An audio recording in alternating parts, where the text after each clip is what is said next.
মিছাকে ক'লে কি হ'ব, প্ৰথমবাৰ ট্ৰাই কৰিছোঁ। হেল্ল' এভৰিৱান, মই কৰিশ্মা পুনৰবাৰ স্বাগতম জনাইছোঁ মোৰ চেনেলৰ আন এটি ভিডিঅ'। আজি চুলিতালি মেলি ক'ত গৈ আছোঁ গম পায়নে? বগৰী। কাৰ প্ৰিয় প্লিজ কমেণ্ট কৰিব। আহি গ'লোঁ বগৰীতল। এয়া আছে ভাগিন মোৰ লগত আৰু এয়া বগৰী পাৰি আছোঁ। বহুত ওখ গছজোপা, বাট বগৰী পাৰিছোঁ আৰু চেপেটা হৈছে। বগৰী পাৰি কৰি আহি খোৱাত ব্যস্ত। এয়া হৈছে মোৰ ভাগিন পোৱালি। সি এগাল বগৰী বুটলিছে, বাট আমাক দিয়া নাই খাবলৈ। বগৰী খোৱাৰ প্ৰচেছ শিকাই আছিলে, কেনেকৈ কি কৰিব লাগে, কিহৰ লগত খাব লাগে।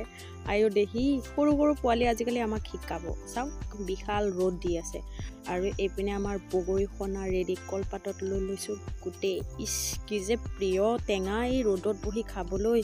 কমেণ্ট কৰি নিশ্চয় জনাব কাৰ কাৰ প্ৰিয় হয়। এয়া হৈছিল ড্ৰেগন ফ্ৰুটছ, যিয়ে দাদাই আজি দেখাৰ মাত্ৰই উঠাই লৈ আহিছে।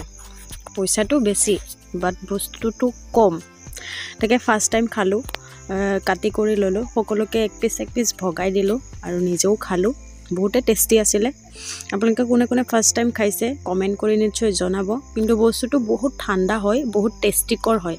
আৰু যিহেতু বতৰটো বহুত ঠাণ্ডা পৰি আছিলে এইকেইদিন, আৰু এয়া চাওক ইমান ধুনীয়া জুই পোৱাইছোঁ নহয়। কাৰ কাৰ এনেকৈ জাৰকালি জুই পোৱা ফেভৰেট কমেণ্ট কৰিব।